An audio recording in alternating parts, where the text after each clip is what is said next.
கர்த்தருடைய பரிசுத்தமுள்ள நாமத்திற்கு மகிமை உண்டாவதாக. நேற்று நாம் ராகாபை குறித்து பார்த்தோம். இன்று தெபோராளை குறித்து பார்ப்போம். இந்த தெபோராள் இஸ்ரவேல் ஜனங்களை நியாயம் விசாரித்து வந்தாள். இவள் ஒரு தீர்க்கதரிசியாகவும் இருந்தாள். தெபோராள் வாழ்ந்த நாட்களில் யாபீன் என்னும் ராஜா ஜனங்களை கொடுமைப்படுத்தி வந்தான். எனவே தெபோராள் பாராக்கை நோக்கி, யாபீனை முறியடிக்கும்படி நீ புறப்பட்டு போ என்று சொன்னாள். பாராக் தெபோராளை பார்த்து, நீ என்னோடே கூட வந்தால் போவேன், என்னோடே கூட வராவிட்டால் நான் போக மாட்டேன் என்றான். எதற்காக அப்படி சொன்னான் என்றால், தெபோராள் ஒரு தீர்க்கதரிசியாக இருந்தபடியினாலும் அவ்வப்போது அவள் அவனுக்கு அளிக்கும் ஆலோசனையை அறிந்து கொண்டு அதன்படி நடக்கும்படியாகத்தான் அழைத்தான்.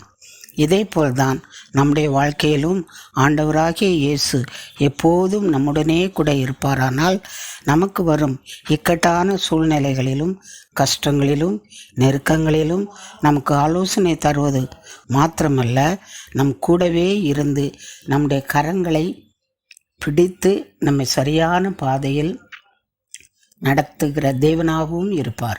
ஏசாயா 30:21 இப்படி வாசிக்கிறோம். நீங்கள் வலதுபுறமாய் சாயும் போதும் இடதுபுறமாய் சாயும் போதும் வழி இதுவே, இதிலே நடவுங்கள் என்று உங்களுக்கு பின்னாலே சொல்லும் வார்த்தையை உங்கள் காதுகள் கேட்கும் என்று சொல்கிறார். எவ்வளவு அன்புள்ள தேவன் நம்முடைய தேவன்!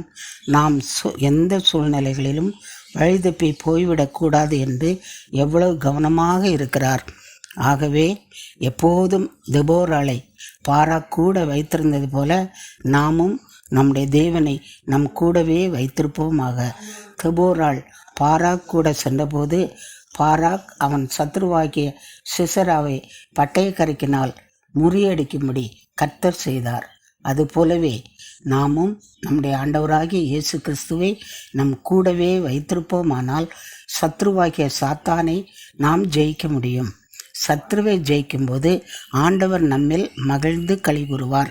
நாம் கர்த்தருக்காக எப்போதும் எழும்பி பிரகாசிக்கும்படியாக கர்த்தர் கிருபை செய்வாராக.